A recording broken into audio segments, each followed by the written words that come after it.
Gold Podcast, your weekly episodic listening experience where we cover WCW Monday Nitro in its entirety. That's right, folks. We cover everything from Rey Mysterio being forced to take off his mask to a match stipulation where the loser had to kiss Dusty's ass. Right, you are, and we will be your donkey.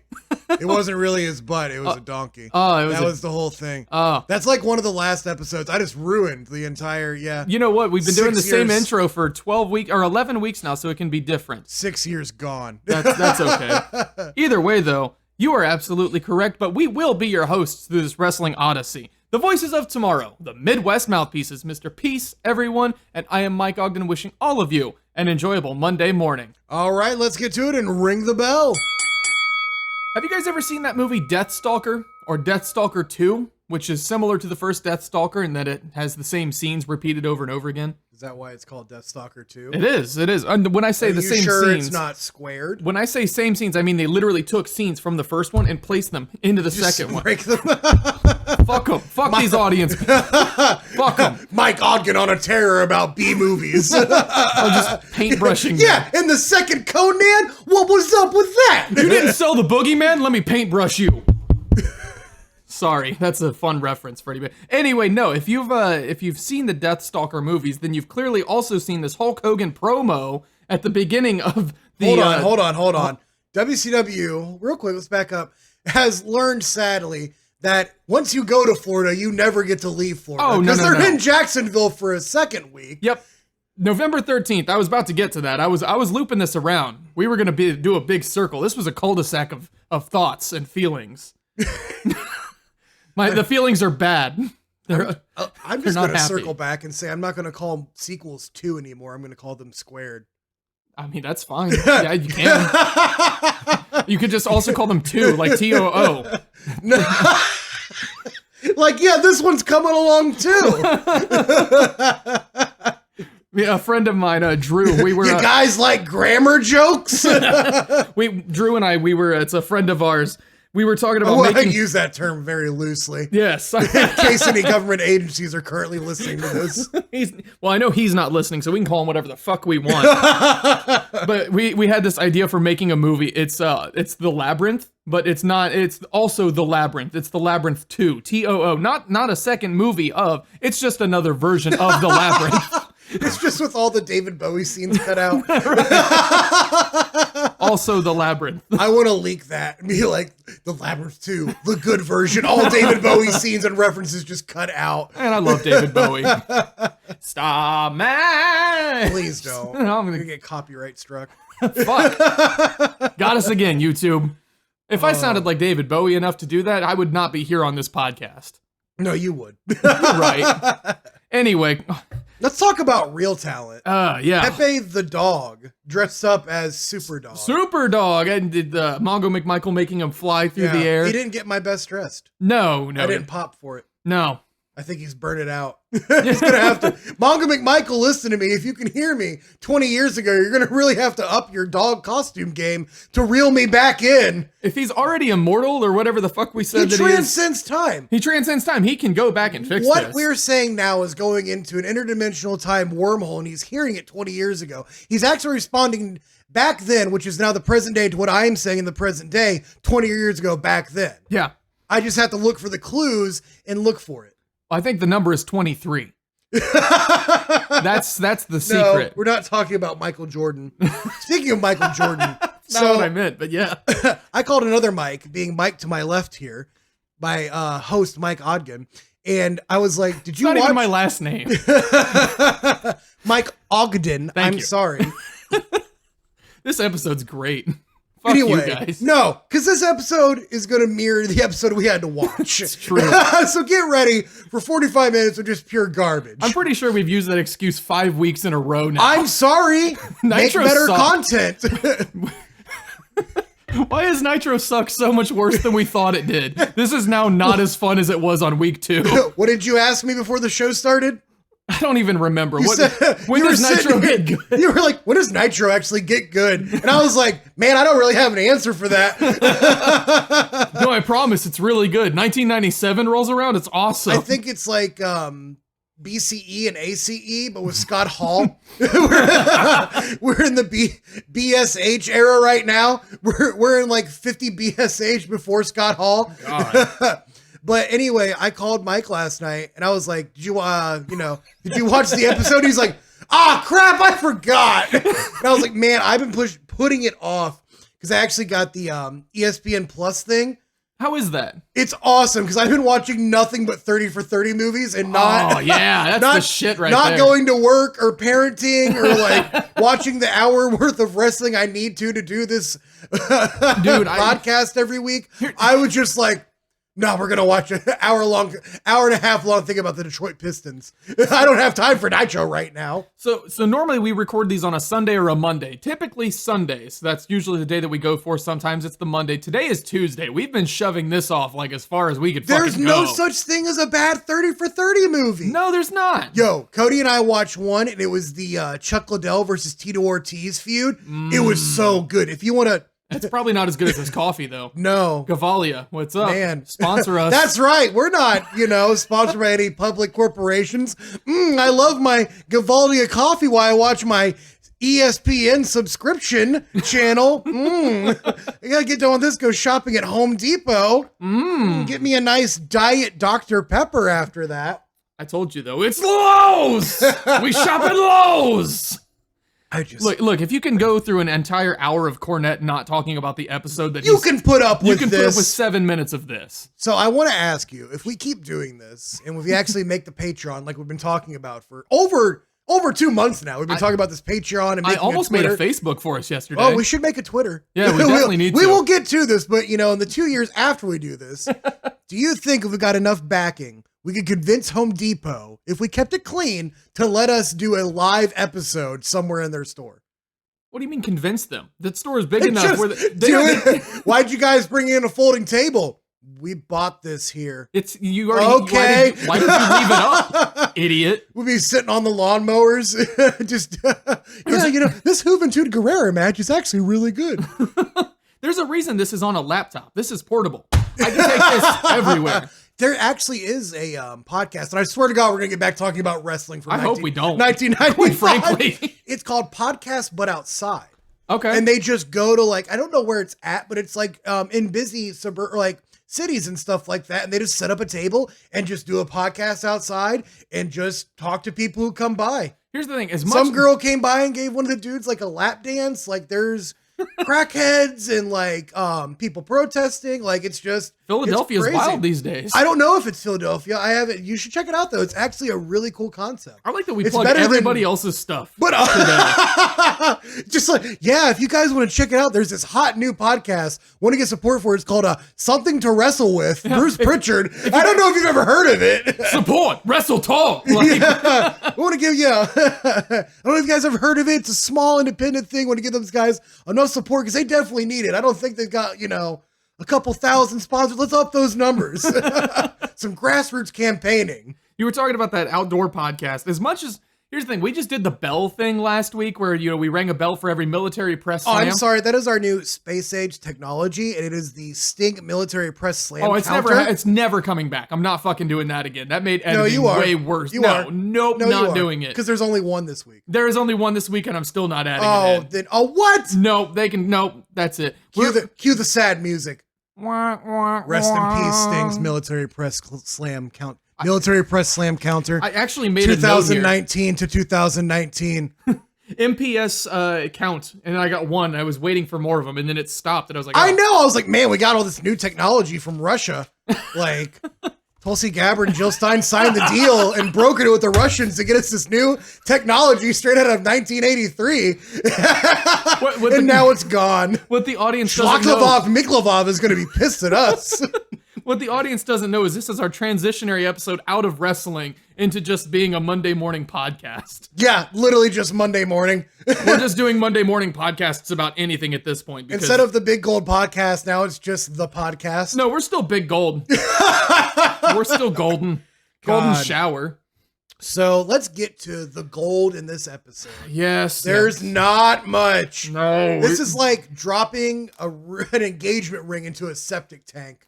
The ratio of something valuable to something that's excrement. Yeah. It's so they open up, you get Superdog, you get the commentary booth, it's the same usual shit. Then we cut to this promo of Hulk Hogan dressed up. He's dressed up essentially like an extra on the Deathstalker set. He looks like he just bought his first power metal album. Yeah. He's Absolutely. like, oh, you guys ever heard of Gamma Ray, brother? Boris Vallejo is painting him currently. He's just waiting to put him on this new album art. He's going to sell it for $2,300 off his website. Which, by the way, you should also support Boris Vallejo. That man is an incredible painter. Okay, yeah. Yeah, I love him. So he is groaning. He is wearing a black cloak, black gloves, black mask, and also a black do-rag just to fit the aesthetic. Well, he has a coif over top of the do-rag, though, because he takes the coif off and then he's got a do-rag underneath it. It's like, what the fuck are you doing, Hulk Hogan? And he has an awesome sword. As much crap as I'm going to talk about, that is a sick sword. I mean, it's Ren Fair season, so he's definitely picked it up from the Renaissance Festival. You know. Which we're also sponsored by. No, we are not. As God is my witness. I love the Renaissance Festival. I hate it. That's my home. Mike was talking about, he's like, look, I know you really hate the Renaissance Festival. We should go. And before he got the O out of his mouth, I was like, no, never, ever, ever stop. And he's like, but I want to record you going through it. And I was like, no, because I don't want to ruin people's day. I was like, they're in their nerd heaven having fun. I'm not going to go to their place and mess with them. Should have, though. It would have been really funny. I don't know. It would have been better than anything on this episode. Yeah, no. You're just sitting there thinking completely. I had to really think about that. No, it's 100%. So he's got an awesome sword. He's in front of a stone crucifix. With the weird rats. Did you notice what's up with it was like animatronic. This is like the music video Black Sabbath wish they would have came up with. It's as cut rate as it gets for 1995. Oh, dude. And he says, Macho Man will bring us the Ming's head on a silver platter about 50 times. Hold on a second. I just realized this is November 13th. Yes, 1995. Which means that... Year of our Lord Gilbert Gottfried. Yes. It's the year of our Lord! Anyway, that means they probably went to like a Spirit Halloween shop and just picked up all of the excess shit they just had laying over just for this segment. Yeah, there's no way someone was paid money to tailor this costume. No, it was horrendous. Hulk Hogan's dressed up for the orgy. Like... Oh, man. And then there's tense music that is playing underneath that gets louder at certain parts. And he's like, oh, I feel a strange presence. And I'm like, I do too. It is the cancer that is growing from listening to this promo right now. Absolutely. Straight from the base of your neck up. Oh, he starts questioning Sting after last week, where Sting was actually awesome. Yes. After those 4 military press slams. Bing, bing, bing, bing, Yeah, bing. that we're not just going to do the noises with the mouth. I will. It's dead. If we're doing monster truck noises, no. This is what, week 2 without monster truck noises? And the show just taking a nosedive. And he says he's going to put Sting's name on the top of his list if he finds out that there's any sort of like collusion or anything between everybody. And I have it written here in my notes, what? But all the letters keep getting bigger, so it's like, what? I'm so upset. And then they start talking about World War III coming up, their next pay-per-view, and says, Brain predicts Hogan will be the first out. And I'm like, please, God. Yeah, if we're lucky. Next, we get Ming with the Taskmaster, Kevin Sullivan, taking on the head private eye, the Dick himself, Macho Man Randy Savage. The only man to solve any mystery in this company. No, and I didn't just call him a dick. That's a term for private eye that people from go ask your grandfather. Yes. Don't just ask him what a dick is. He's a Richard. Give it context, please. Before the match starts, Macho Man gets a sneak attack on Ming. His music's playing. Macho Man's music is playing, I should say. And Macho Man's nowhere to be found on the ramp. He just shows up, gets the sneak attack on Ming. And then I stopped writing things down for about 3 to 5 minutes. And then I eventually wrote, this sucks. Commentary sucks. This match sucks. It's really bad. Megan Sullivan wearing the dueling bathrobes got my worst dressed for this week. Oh, that reminds me. Terrible. Hulk Hogan got my worst dressed. Oh, what? Yeah, absolutely. Are you serious? Yes. Yeah. Here's the thing. I love power metal. How does couldn't- that not? You know you want to wear that same exact outfit Because whether it's you're being different. a dungeon master It's different. or if you're getting a sandwich at the deli. You don't need to cut it, brother. I'm also not. I've got the sword of purity right here. I'm not pretending to be the #1 person on a wrestling program who draws all of their money. No, you're not. No, I'm not. That's why it's okay for me to do it. I'm just a schlub in a hot-ass condo. See, I think if I was a trained professional wrestler and I had to come up with a gimmick, my gimmick would just be Hulk Hogan wearing that outfit. Not wearing the same outfit. And Shakara, don't steal my idea, okay? Mike Quackenbush, don't steal this. This is $1 million idea. I wouldn't just wear the outfit. I would be Hulk Hogan as that. So I would do the whole Hulk Hogan mannerisms wearing that same outfit. And I would $1 million idea. I would be Sulk Hogan watching you. I come out to Dragon Force. Okay, that's all right. But their longest song, and my whole entrance is that long. It's like 11 minutes. I would have preferred Rhapsody. Get Emerald Sword on there. Yeah. Hell yeah. You just ruined one of my jokes. Thanks. I had to get some of the 3 power metal bands I could get. I could list you like 16 Andy, more. I know That's like you my favorite can. genre. I know you can. That's why I was like, man, he's gonna love this promo, and that's it. No, definitely didn't. Here's the thing. I was really fuck it. He's throwing everything. I don't care anymore. Tantrum. I'm hopped up on caffeine. I've not slept in days. No, I was really. You got me in a condo. You won't shut up at Home Depot. Hulk Hogan's getting ready for the orgy. I'm done with you people. I've had it with you. Twix! No, I could not decide if it was best dressed or worst dressed. And then when we got to who was inevitably my best dressed, I was like, well, then he's obviously got to be my worst. So I just had to slap him. He was either very top or very bottom, and there was no in between here. That's a good algorithm. That's what Google uses to plug our fucking videos. That's why we have no views. But yes, Macho, that's because we don't have a Twitter yet. Oh, we haven't done the live Home Depot. It's an hour long of nothing but me swearing at you. You fuck! I'll take you to the Home and Garden Center and cut your nuts off with a pair of shears. You stupid! And I'll plant a tree and nothing will come out but walnuts with learning disabilities because you're dumb. My father came over here the other day and he looks at the tree in my front yard. He goes, that thing's grown in really well. I didn't even know I had a fucking tree. He's out there like taking it down with his nails like, yeah, this baby's been growing for like 30 years. This is a good one right here. I was like, they've got the levels of right and everything. Who's fertilizing this? Can I talk to their gardener? I asked His dad him, is such a dad. I love him. I was like, how do you even know? He's like, we see that tree over there. That's what it looked like when you moved in. I was like, fuck, I didn't even know I had one. Old man, I have no concept of time. No. What are you talking about? This is a condo. I don't own anything out there. No. I don't look out there. It's none of my fucking business. Unless my washer and dryer start sprouting leaves. Oh my God. But yeah, Ming rips off Macho Man's shirt and chops him. Sullivan and Hart are just keep getting in. Eric starts talking about putting Jimmy Hart's megaphone in his butt again. I don't know if that was him or Mongo last Somebody week. mentioned it. It was Mongo. Commentary sucks. Oh my God. Eric says he kicked him right in the armpit. I'm just speeding through here Dude, now. Macho throws Ming. So there's this big hullabaloo of like Hart and everyone on the ring. He throws Ming into Jimmy Hart, and I think Ming's head smacks the megaphone. The megaphone. So Hart is up on the apron. Now hold on a minute. Is the Isle of Tonga a Samoan island? How the fuck would I know? Hold on, no, this is important. We need to look it up because hold on. Okay. Hey Siri, where is the Isle of Tonga? Isle is about 647 miles away as the crow flies. What? See, that's exactly what someone from the Renaissance Festival would say if they're answering my question. Just see if it's a part of the Isle of Samoa. Oh, apparently it's in Minnesota. So never mind, he's not Samoan, he's a Vikings fan. Yeah. Isle of Tonga. Okay. I just want to see if it's a part of Samoa. I heard you. You said that. I understand. Jesus fuck. Tonga, officially named Kingdom of Tonga, is Polynesian. So I can't say if it's Samoan.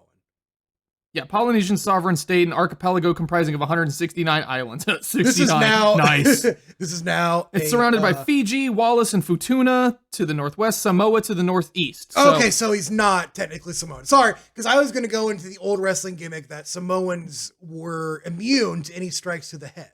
Which is, I mean, very true. It's hardly that's fucking real. But I'm saying, yeah, that is a long known like wrestling thing from the old school. Anyway, Ming smacks into Jimmy Hart. Macho Man goes up, gets the 1, 2, 3. That's the end of that match. And then the shark The Shark and Luger start attacking Macho Man's arm. Hulk Hogan is too busy listening to Armored Saint to come help his best friend keep one of his arms. Nah. Oh, and they broke Randy's arm. Like, what the fuck are you talking about? He's bending How? it. He's Like, clearly moving yeah. it. They slapped the inside of it. We're Have not they fucking not stupid. Been attacking Macho Man's arm since the second episode of Nitro now? It's out of It's control. just like the running gag right now is someone attacks Macho Man's arm. It's the you killed Kenny of like before the you killed Kenny. the disheveled man from Venice Beach last week attacked his arm off camera. We just didn't. I gotta drink your blood. Whoa there, brother. Calm down. I can't do a Macho Man impression anymore. It's sad. Oh my God. Up next, we have the battle Hold on. Real quick. WCW declares war. declares war. If that's not a veiled shot at somebody. Yeah, Jesus. Will you stop with these World War III fucking ads? I'm sick of them. No, I'm talking they're- to you directly. Will you stop these? What? You want me? I am not telepathically connecting to 1996 Mongo McMichael and asking him to change this. I can't connect to him because then our brainwaves will be one. That's true, He though. will have a human portal to put his soul and his essence into, and he truly shall be immortal until my body is useless to him. I'm writing this down for the D&D campaign. You and your party are walking in a shrouded area, and oh my God, it's Mongo McMichael! Don't back up! Oh my God, he's wearing AirPods! He can't hear us! You have been flanked by Pepe the dog. Roll for initiative. You fuck. Okay. Yes, all right. D&D notwithstanding, it is the battle of the international mullets as Kensuke Sasaki takes on Christopher Benoit. Yes, he does. And at this point, I want to say Benoit is now an official member of the Four Horsemen. Well, yeah, isn't that crazy? I really like that. I didn't know that was going to happen. Happened. They don't really bring it up. It happened I on heard the. it. Go ahead, sorry. Sorry, it happened on the November 11th, 1985 episode of WCW Saturday Night. Oh, Saturday 605, basically. Yeah. Yes. They attack Sting. The Super Podcast. The Mothership!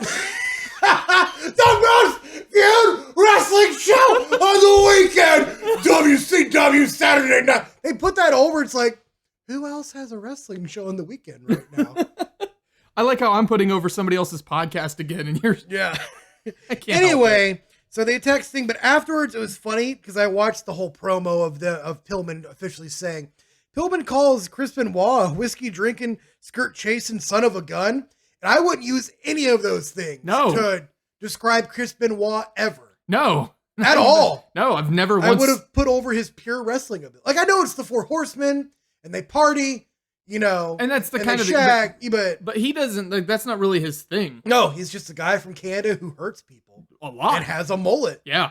And he hurts Kensuke Sasaki in this match. Not badly, though. No, Sasaki's a powerhouse. Well, Kensuke really fucks him up for a majority of this match. It's 80% him. Those big clotheslines and everything. He was really hitting him hard. I wonder, I don't know this at all. This is pure speculation. I wonder if when Benoit had spent some time in Japan, if they had wrestled back there at the dojo. When he was Kid Pegasus, I want to say. Yeah.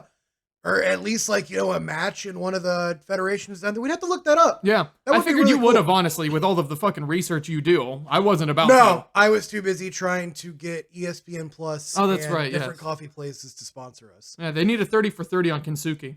That would be sick. ESPN 30 for 30 presents Bobby Heenan in the collusion with the Japanese talent WCW. Oh my God, yes. Jushin Thunder Liger, full mask, in a business suit. Just, they should do a 30 for 30 on Jushin Thunder Isn't that Liger. just Excalibur? Shut up. Liger's actually, I think, at the Wrestle Kingdom coming up next year is having his retirement match. I thought he already had his retirement match. No, I think he's on his retirement tour. I think he okay. retired back in the day from injuries. I think he's retired once or twice, or I had to thought quit he for literally extended just periods. had one like 2 weeks ago. No, he's getting ready at Wrestle Kingdom to have his full-on retirement. I think. Don't quote me.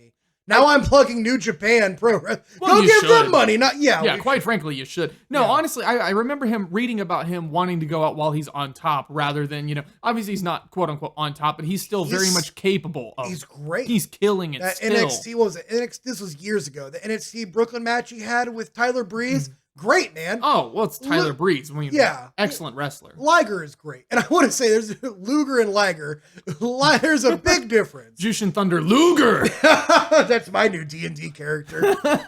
But they keep going about how Kensuke Sasaki will take on Sting for the U.S. title in Tokyo. Benoit did the 3 German suplexes and then a nasty bridging dragon suplex for the 1-2-3. It was great. Very quick match. It was a very quick match. Most of it, like I said, was Kensuke beating him down, but Benoit got out of nowhere. It was a turnaround. He was Kensuke tossed him up in the air, almost kind of, I can't remember if it was a fall away or if it was supposed to be a suplex. I don't remember the exact position, but Benoit kind of turned it around into a crossbody. It was very light. It wasn't a heavy hitting thing, but it turned the tide of the match. Kensuke got up, wasn't quite sure on how, what was going on. So he goes to reapproach him, and then Benoit gets him into the German suplexes. And then once he gets those 3, which the second one was really nasty. He had so much arch on that. Kensuke landed right on the back of his head.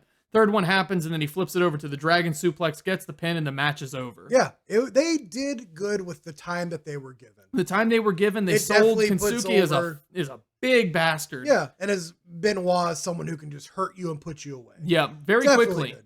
Yeah, no, I really enjoyed this match. It's not my match of the night, but this made me happy. And at the very end of the match, as you mentioned on commentary, they briefly just spit out of nowhere, "Oh, and he's the newest Horseman!" And then they cut to commercial. You would think they would make it a big thing. You would think, but I guess after everything that the Horsemen have been like, the goodness of these past few absolutely episodes. No 100%. Question, no question. They've been the top. Them and Benoit versus Eddie Guerrero have been the top. And Sabu.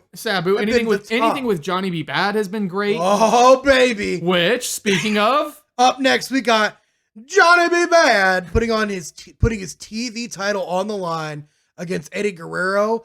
They're going on about how Eddie is, beloved. Look, I'm sorry, not to be disrespectful. The crowd could not care less about Eddie Guerrero right now. No. Because Johnny not even B. a little. Bad is there. Their hero. Their martyr. The commentary team is they keep talking about Eddie Guerrero is so over here in Florida. They love him here. They love him here. And yeah, they were cheering for him before, Johnny B. Bad came out. But Johnny B. Bad hits the ramp. He's best dressed for me, by the way, easily. Human Super Bowl ring. Dude, absolutely. He comes out there. He just looks excellent head to toe in his outfit. He's got the great looking robe on. Glittering with the best of them. He's got pyro out the wazoo. His music is just ramped up to 10. He's just oozing charisma. The crowd will not shut the fuck up. Still with the Frisbees. Frisbees everywhere. You couldn't. He has the best Frisbee toss in professional wrestling. They need to now and forever. They need to give this man a cartoon and a cereal because he is fucking money. They could just sell this guy forever. They could put his face on anything. I really hope you don't ever watch what happens when he goes to the WWF/WWE It's after this, because you're going to be like, man, that cereal is just a bunch of crap. It really is such a sad turn of events for that. Johnny B. Bad gets my best dress, by the way. The same here. Absolutely. Oh, nice. No question. Nice. No is this question. one of the first times we've agreed? Yes. The only time we've agreed, I think. No, I think there's been one or other times in our long archive in history of the 10 other episodes of this podcast. It's true. It's not happened often, though. No. But Bad and Eddie get down to it. They shake hands to start. It is lightning. This commentary is just Heenan and Mongo making really bad jokes, like Eric Bischoff just suffers for his future sins. Yeah. I didn't listen to the commentary even a little bit here, which I think I've said that 5 weeks in a row. I don't listen to wrestling commentary almost ever. Like even modern day commentary, unless it's Mauro Ranallo and Nigel McGuinness. Yeah. I'm not really interested in it. I'm just not. What about Jim Cornette on NWA Power with 3 R's? Even then I don't every listen week to... on the NWA YouTube. Hold on 1 second. Are we marker? Marker? No, we don't need marker. There we go. My headphone jack's fucking up. Can you hear you? I can hear me. You can hear me? I can hear me. Yeah, fuck it. Can It's you fine hear me? enough. No, I don't. Can we hear we? Oh, I can hear you now. Can they hear us? Yeah. They can. You know hear who us. can hear us right now? Who? Mongo McMichael in 1996. Why 1996? Because he's there in 1996 hearing us. You know what? I just explained the whole wormhole thing and how his powers do that and how he's there in 1996, but he's presently, never mind. I'm just not getting into it. You don't have enough cork boards and red string and thumbtacks for me to really start Pepe Sylvia! Pepe Sylvia! We are 30 minutes in, and we've not had a single marker for me to edit. This is the greatest episode we've ever done. Bad with the huge tilt-a-whirl backbreaker. Giant. Absolutely. Oh, my God. Eddie jumps when Johnny B. Bad takes a swing at his feet, and then Johnny snapmares him. This is great. This is that big flying sunset flip like from Eddie, and then Eddie just keeps trying with multiple covers, trying to put Bad away. Yeah, it's really an excellent match. Yeah. Like I mentioned, it's lightning paced. I think the real MVP here is the WCW ring. The cables and the actual size of the ring, these two are just flying, and just everything is just nonstop action. And the crowd. Oh, the crowd are deafening. When Bad does his little signal to let them know he's about to go fly to the outside on top of Eddie, it is deafening. It is white hot. You could light a cigarette off the heat of this crowd right Absolutely. now. And the giant Johnny chants that you were getting out there, no, it was top tier. Yep. And then it just breaks down. They just get frustrated. And Johnny just throws a left and then cracks him with that right socks him hook. right off the fucking And then head. Eddie tackles him, and it's just a fist fight, saying it is just a brawl. Yeah. And this is like some nice storytelling. Excellent storytelling. Because it's like, man, these guys both want to be good. And like Eric Bischoff said, it sounds goofy. These guys are role models. Yeah. You know what I mean? Like, They're both faces. They're both role models to children and to people alike. They have good personalities. They're mat-based wrestlers who just want to go out there and put on a match. I'm sorry. Yeah, what are you gonna do? Frisbees are great. We're from the Midwest. That's all we do. Yep. Frisbee golf and gas station slushies. That's it. But they just breaks down into a brawl, and they eventually get pulled apart. I was gonna ask about. So they have the timekeeper going off and on talking about the time, and that's not to break it, but that's how this match ends, is with the time limit draw. How do you feel about timekeepers in wrestling? Because I know love it. What was it, the Cody and Darby Allin match went to a time limit? I think it should be used more, definitely. I don't think every match. I think every single match should have, maybe except for main event pay-per-view matches. I think every single match on television requires a time limit. Period. I'm fine with all that. of them. I'm just saying, I don't think the timekeeper being like 5 minutes has passed. Absolutely. I think that is a humongous selling point to wrestling. I think that having that there legitimizes the idea that this is a contest between two athletes. Yeah, the match may not end within the 10 minutes, and if it doesn't, okay, well, they get a draw on their record, no big deal. You know, head off to the back. Neither of you finished off your opponent. It was a good contest. Yeah. But, you know, I think that legitimizes the sport, and it helps submerge me into the contest. So you're saying it'd be a lot better than calling for stoppage in a match that has no referee? Sorry, that's a Hell in a Cell joke. Yeah, I do, in fact, believe How it would mad be would you have been, though, if instead of referee stoppage, it ended in time limit? Not as mad. I'd be like, what are you going to do? You got to pay attention to the timekeeper. Yeah, don't hit him with the fucking toolbox for 16 minutes, you idiot. I'm going to do 27 curb stomps with 30 minutes in a red cage. Oh, but getting back, they're both frustrated. Mongo says there is more 2 counts here than an identical twin convention. Loved that. I love that. But then Bobby Heenan was like, I bet you love that. And he goes, I don't think I do. He goes, well, maybe then you don't. Yeah. And then it was like, what the fuck? You guys just dropped the ball. Everything. It was horrendous. They got about 60 seconds left, and then they just start brawling again. It's a big tombstone pile driver from Johnny B. Bad. Oh, and then that gets the 1, 2, gets the 1, 2, 3. Did he get the 1, 2, 3? No, it was a time limit. Sorry, yeah, I'm an idiot. I know. Idiot. No. Stupid. He gets the big tombstone. And yeah, Eddie miraculously kicks out. Sorry. And Eddie was going for the tombstone first. It gets reversed. Yeah. And this was excellent. Match of the night, hands down. My old man brain couldn't remember something I just said 2 seconds ago. No, but we can plug everybody else's podcast under the sun. But no, definitely, if you're going to go back and watch a match from this or any segment from this episode, this is it. Yeah, great storytelling, great action. Terrible commentary. A mid-card title match. Between a man wearing mascara and a young Eddie Guerrero. This isn't even mid-card. This is technically like bottom tier because the mid-card is like the U.S. title. Yeah, I guess I would say probably this is your lower third mid-card. Yeah. They're not jobbers out here. No. This isn't Sergeant Greg Pittman. No, but you're taking on the Shark, for goodness sakes. Sergeant Craig Pittman was undefeated. Remember that. Kurosawa ended What's that the streak. best place in your condo to hang myself from? I need the- somewhere sturdy. I am a larger gentleman. Well, if you look up there, you can see the ceiling is coming down there, and if you look Okay. over there, it's also coming down over there. Good. So probably entirely dilapidated. You're Yes. like, probably from that tree my dad said was really good. Oh, after but this, Gene Okerlund, Jimmy Hart, the Oh, Giant. hold on. Okay. because there's been a great match on Nitro, so you know the rules. Eric Bischoff has to insert something about Hulk Hogan, either in it or directly after it. I didn't even notice. Nope, he says that Hulk Hogan wants a shot at Sting. Says it next week on Nitro. Hogan wants a shot at Sting. Next week on Nitro. But Hogan wants a shot at Sting. But isn't next week, Mike, on Nitro. Isn't Kensuke getting a shot at Sting? No, that's in Tokyo. Oh, is WCW not live in Tokyo next week? I did not look next week to see. I didn't was either. too busy. They're probably in Jacksonville, Florida. Here from Jacksonville, Japan. Yes, I'm sorry. Segue into your Mean Gene segment with the Dungeon of Doom. Yeah, Or don't. I have no notes for this except this is terrible. I actually don't think what did I write here? I laid awake looking for. Oh, here. Yeah, this is the one note I had. Kev Sull decided. He said, "For 10 years, I laid awake looking for a way to end Hulkamania. It's a shame he wasn't successful." Anyway, Then he does his dying gasp. yeah. Then he does the seizing. He has a seizure in the middle of the This ring. is What the done. fuck is that? Why does he do that? I'm sorry, like the monster trucks are done. Can we be done with this?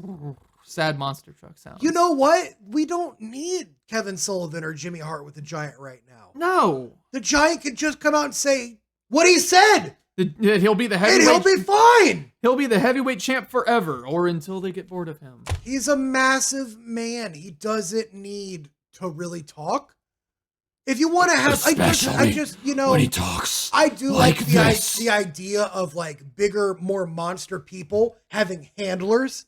Like Yokozuna's handler was Mr. Fuji. Right. I do like that, but he doesn't need two equally annoying people to be his handlers. No, I completely agree Because with you. this is bar none becoming the worst segments of these Nitros or the Dungeon of Doom interviews. It has been the worst segments on Nitro. Yeah, it has I'll been give the it. worst. It's the worst horrible. part. It's fucking awful. I hate It's it. bad. I'm sorry. Like I know I'm crapping on something from 20 years ago. Well, that's the whole point of this podcast. Yeah. Keep it's the show just running. I'm bad. grabbing coffee. Just keep it running. Why Mike is gone, I want to let you guys know that if you're doing any fall, winter stuff going on, the Home Depot is your place. 2x4. Caught me. He's like, I know you're being a shill in there. I can hear you. What happened next? What happened next? Are you yelling from the kitchen? You're just done. He's just laying down on his kitchen floor at this point. What happened next? Just in a mess of empty Skyline bags and newspapers. God, I wish. The You know, newspapers if will you're keep just me gonna warm. if you're gonna be getting up and you grab me some coffee, Yeah, I'll get you some I'll coffee. keep the show running. Yeah, thank you. All right. He's the host today. Yep, finally. You know, we should do this more often. You should just go lay down and sleep, and I'll just do the show. All right, folks. Coming up next, we got Dean Malenko taking on Sting. And sadly, Mike destroyed our Sting's military press Sam counter, so we won't be able to use that technology for this match. Sadly. I hated it. He hated it. I hated it. It was awful. It was not awful. No, seriously. It was No, pure, no. it was new age Russian technology. You don't understand how long it takes to edit these episodes. Well, that's why you outsource it to the Russians. God, I wish. Mikhailikov Kalishniklik was the one that was supposed to be doing this for us. Look, if I've been supporting Tulsi Gabbard this long, you would think that I would be in contact with Russians at this point. Hope you're enjoying this pert political cutting edge humor on your commute to work this morning. You're just in the, yeah, these guys, yeah, they're not controlled by big corporation. They just say the Home Depot stuff for it to be funny. Little do they know. Little do they know, literally when it gets close to election season, I will throw in the fact that Mongo McMichael from 1996, not in present day, is using his immortality and his general consensus, his ability to shift shape and form interdimensionally and to suck off the powers of others to mess up the DNC.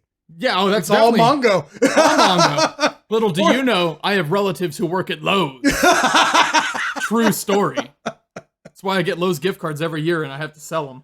Malenko is working Sting's left leg back Yes. to wrestling. This is a good match. I like this. Yeah, the commentary actually, this is the one time that they're not terrible because they're putting over the Great Malenko, not the ICP album. I literally wrote that down. Commentary talking about the Great Malenko. Who knew they loved ICP? Yeah, this is 1995. This is 2 years before Great Malenko even came out. Or before they got to WCW. Man, we should definitely do like a spin-off podcast that I'm talks about so down. Yeah. Wow. It's weird because we have one and it's called Nuggets and it'll make his debut this Halloween, October 31st. We'll be going over and watching the 1991 Halloween Havoc Chambers of Horror match. And my God, I am so happy. This is one of the last times I have to plug this. It's been 40 minutes and then you just now mentioned it. I can start giving all of my time to plugging the Home Depot. It's been 40 minutes and still no wood yet? I don't deserve it. So anyway, sorry, Jesus. They are putting one of the best parts of commentary and of this episode. They're putting over how Dean says every time he gets in the ring or laces up his boots or has a match, it's dedicated to his father, the great Boris Malenko, that his dad, he's been in wrestling since he was a kid. They put over what a talent, what a legend, what an amazing performer and man Boris Malenko was. This is nice. It gives, because they talk about, they basically say Dean Malenko is not one for personality or talking. But when he does, it is about his father and wrestling. It is a very nice way to give Dean Malenko not an edge, but more of a backstory. Here's the thing. He's the Iceman. His character is that there almost is no character. And that's great. But the thing is that works. It's not like it's not like there is no character, so it's really boring and he goes out there and he just cuts rambling promos or he talks about nothing for 2 to 3 minutes. He just doesn't say a fucking word. No. But when he does, it's impassioned talking. It's impassioned speech about, the person who brought him into this world, the person that brought him into the world of wrestling, and the entire concept of wrestling as, that's how he expresses everything. That's how he gets his point across. It's great. Not everyone has the charisma to go out and play a gimmick that is, say, Hulk Hogan as a power metal fan. Moving on, Dean goes for the Texas Cloverleaf. Sting. Hold on, you're missing the massive belly to back suplex. There's a notable size difference between Dean and Sting. Yeah, there definitely is. The story in the beginning is Dean cannot knock. He goes for like a shoulder tackle and Sting just like concrete walls him and stares into his soul. I did put down at the very beginning, based on last week, Sting should basically just completely maul Dean Malenko. Like he no-sold everything from the Nature Boy Ric Flair. Dean Malenko shouldn't have a shot in the world. And that's what they were doing at the beginning of this match. I mean, he started to wear him down, though, and it was good. Yeah, but Malenko constantly attacking Sting's left leg. So it shows that Malenko is smart and he will find a way to beat you. Yep, he will expose, he will make a point. If there's not he will a make point, a weakness he if will you don't make have one if you don't have one. He's great. Yeah, Iceman, we love you. Dean Malenko has always been one of my favorite wrestlers. Incredibly underrated. The man of 1,001 feels. So Sting misses the splash. So Dean's able to get a top rope drop kick. Goes to put him in the Texas Cloverleaf, which I love that move. Oh, it's one of my favorite submissions. So cool. Like, when you start watching wrestling, or, I've never trained to be a wrestler. When you start watching wrestling and try and put holds on people or learning when you different backyard holds, wrestle at 13. when you're trying. You did. Don't fucking lie to anybody out here. When you come out.